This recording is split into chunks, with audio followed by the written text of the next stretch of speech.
Yang sudah kita ketahui bersama, Pertamax naik 9.000 menjadi 12.500 atau di beberapa tempat 13.000. Dan hari-hari ini terdengar Pertalite akan naik, solar akan naik, kemudian TDL akan naik, dan sudah dikonfirmasi oleh Menteri Keuangan akan naik clear, walaupun dengan 3.000 volt ampere.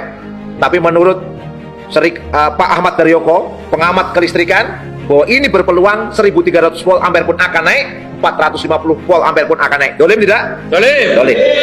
Kemudian gas LPG 3 kilo yang ini merupakan bagian dari bahan bakar rakyat yang selama ini digunakan untuk memasak, itu juga akan dinaikkan. Dolim tidak, saudara? Dolim.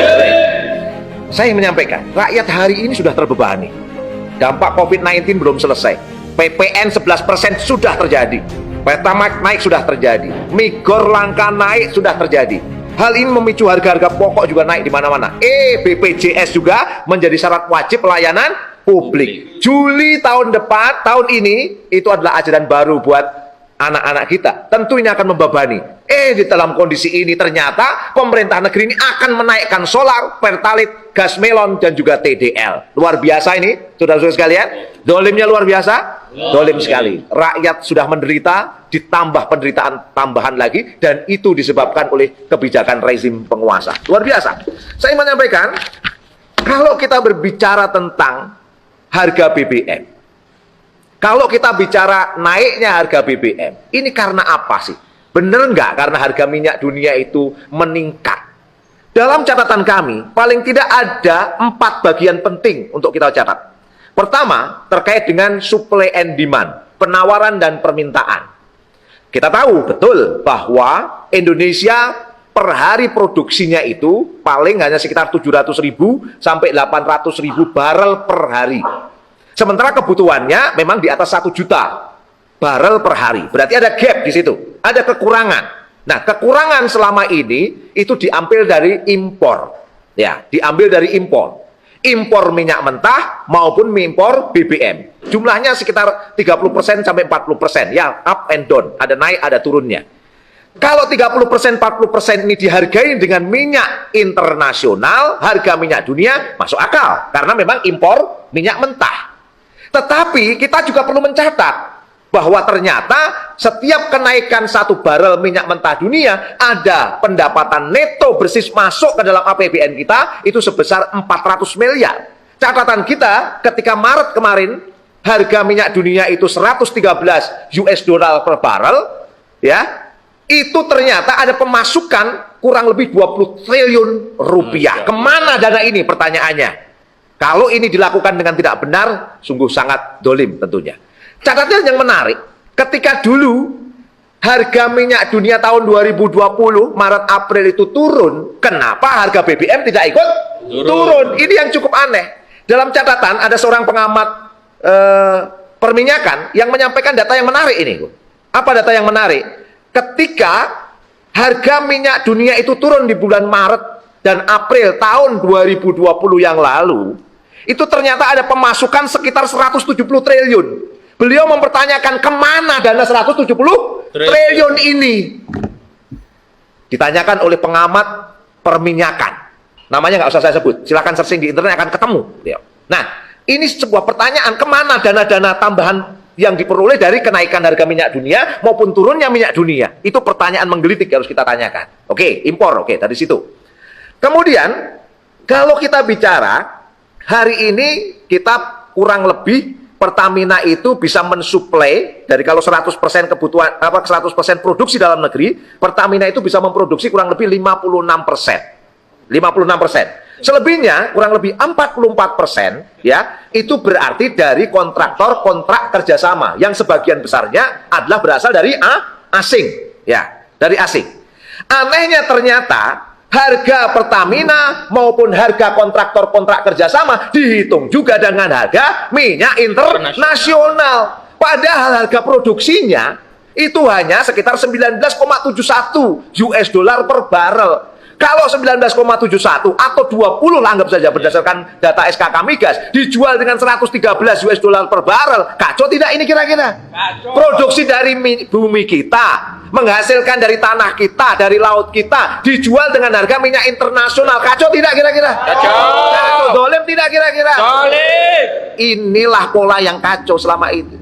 Apa yang kita sebut liberalisasi sektor hulu. 44% dikuasai oleh asing, diminta dibeli harga dengan minyak dunia. Ditambah lagi, ternyata di hilirnya harga minyak dan BBM itu juga dihargai dengan harga minyak internasional. Itu persoalan menggelitik dari supply and demand kita. Supply and demand kita persoalannya yang terbesar di situ. Kira-kira kalau kita membahasnya, ya. Jadi ada persoalan apa tadi? Liberalisasi sektor hulu dan sektor hilir kita. Dolim tidak kira-kira? Dolim. Oke, ini yang pertama. Pertanyaannya, bisa nggak sih Indonesia itu membiayai atau bukan membiayai, memproduksi secara mandiri keberadaan minyaknya?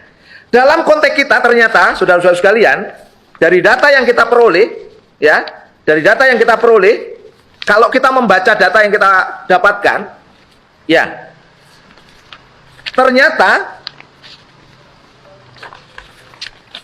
kita itu memiliki kurang lebih 128 cekungan hidrokarbon. Berapa? 128 cekungan hidrokarbon. Yang baru diproduksi itu 20 cekungan hidrokarbon. Ya, 27-nya itu sudah ada potensi tapi belum dieksploitasi. Kemudian sisanya memang perlu eksplorasi lebih banyak lagi. Nah, pertanyaannya adalah, bisa nggak Indonesia mandiri secara energi? Bisa. Asalkan 128 cekungan hidrokarbon itu benar-benar mandiri dikuasai oleh Indonesia. Dalam makna Islam dikuasai oleh rakyat secara keseluruhan. Tetapi kalau ini diserahkan kepada asing lagi, kira-kira harganya akan tetap naik atau tidak? Naik. Karena mereka menghargai selalu dengan harga minyak internasional. Ini persoalan. Oleh karena itu kami tawarkan dalam kesempatan kali ini, stop liberalisasi migas.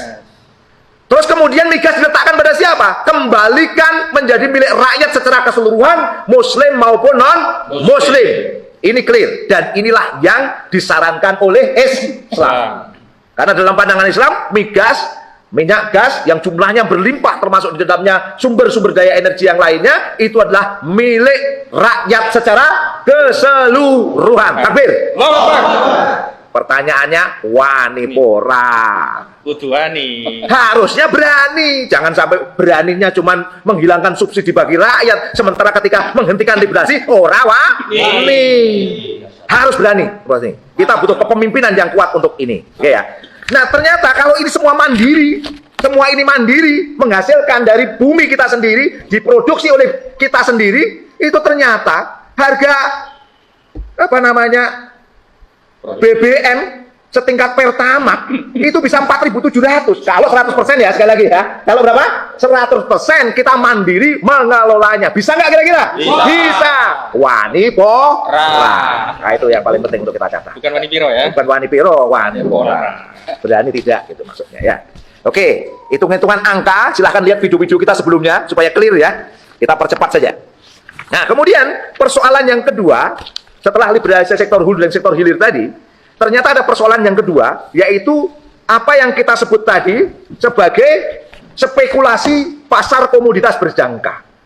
Ternyata minyak kita ini, ya, minyak mentah di dunia internasional itu dijualnya di pasar komoditas berjangka. Dan itu ternyata pasar non-real yang penuh spekulasi, penuh judi. Tiap hari minyak itu digoreng sampai ribuan kali. Ini jualan BBM atau jualan kacang sebenarnya. Ini jelas kacau. Dan dalam pandangan Islam, yang non-real begitu hukumnya apa? Haram.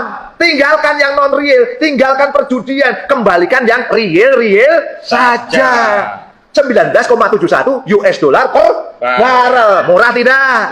Murah. Tinggal wani pora. Ya. Kemudian yang ketiga, memang kondisi geopolitik. Sekarang sedang ramai katanya tentang pertarungan antara Rusia dan Ukraina. Ada Eropa, ada Amerika ikut terlibat serta di situ. Kenapa kok Indonesia nggak terlibat dalam konteks geopolitik dunia? Karena negeri ini negeri yang lemah kepemimpinannya. Ini persoalan, sistemnya lemah, pemimpinnya lemah, sehingga secara kondisi geopolitik internasional maupun lokal di kawasan tidak bisa berperan. Ini persoalan. Yang keempat yang paling penting lagi, karena perdagangan minyak